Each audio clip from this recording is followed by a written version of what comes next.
J'ai commencé. مساء النور. اليوم معنا لي زامي تيم سيت ايفلين من كندا، وهي مغربيه الاصل اصلا ومجدره في الوطن هي والاسره ديالها، وبغات تحكي لنا واحد ليستوار اون تري تري بيل استوار كي توشونت.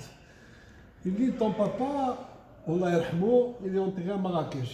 Oui, il est enterré à Marrakech et il a toujours vécu. C'est un grand nom, c'est un grand nom dans l'histoire du Maroc. Oui, il était entrepreneur en électricité. C'était C'était le premier qui a installé les hautes tensions. Oui, parce qu'il avait l'exclusivité pour importer le gros câble.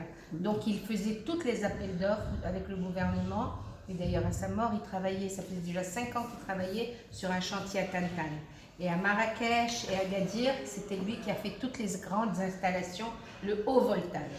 Le haut voltage. ولكن moi je rentre dans un petit détail qui اللي حنا محتاجينه اليوم، لو باتريوتيزم. عنده واحد اللون لقيته مع المرحوم ديال الاب ديالك، انه كان انستالا لو بالي رويال. Il a installé l'électricité. C'est ça, il a fait des très gros travaux au Palais Royal du temps de Sidi Mohamed V Lermo, et après même par la suite il a fait d'autres installations.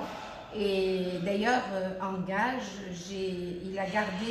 il a encaissé un chèque signé par le roi Sidi Mohamed V Lermo, et il n'a jamais voulu l'encaisser, pourtant c'était des gros travaux. Et le montant est d'ailleurs assez considérable pour l'époque. Et on l'a retrouvé dans le coffre 8 ans après, parce que mon papa est décédé en 1968 et ses travaux ont été faits avant 1960. Donc, moi j'ai copie de ce chèque qu'il a refusé de l'encaisser pour respect aussi de Mohamed El Khamis, c'est bien ça. Exactement. Donc, voilà, c'était un monsieur qui avait le patriotisme dans le sang. D'ailleurs, il adorait son travail, il adorait le Maroc, il a travaillé énormément, un Marocain de souche, et personne ne pouvait lui parler du Maroc. Pour lui, c'était... Et donc ce chèque signé par Mohamed El Khamis, il a refusé de l'encaisser pour respect. Exactement. Quand il a vu que le chèque était signé par Mohamed Ben Youssef lui-même, de son compte personnel, comme on peut le voir ici, il a refusé, il a dit jamais de la vie je ne l'encaisserai pas, et il l'a gardé dans ses coffres jusqu'à ce que nous on le retrouve après son décès en 1968. Donc il l'a gardé comme un reliquat. Vous souhaitez remettre ce chèque en vrai à qui?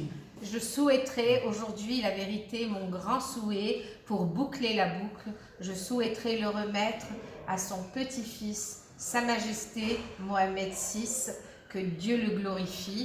J'aimerais le lui remettre comme un beau cadeau, et pour qu'il sache que dans la communauté juive, on avait beaucoup de personnes qui étaient non seulement patriotiques, mais comme j'ai dit, qui respectaient, qui adoraient le Maroc, qui n'auraient jamais envisagé, à jamais, comme je l'ai dit, quitter un jour. Pour eux, c'était leur maison. Mais il est toujours. Et il est toujours. Pour nous. D'ailleurs, il est même enterré à Marrakech. Il n'était pas question que nous l'enterrions ailleurs, ni qu'on transporte son corps ailleurs. Voilà, l'exception du royaume, c'est ces histoires de patriotisme que je vous remercie énormément. Merci beaucoup. Et je partage avec tous les amis cette agréable... C'est ça, voilà. Alors, en gage de tout ce qui est... Qui nous donne des leçons pour ceux qui existent aujourd'hui, qui est plus de patriotisme. Allah yakhlikum. Tahiyati. Merci beaucoup.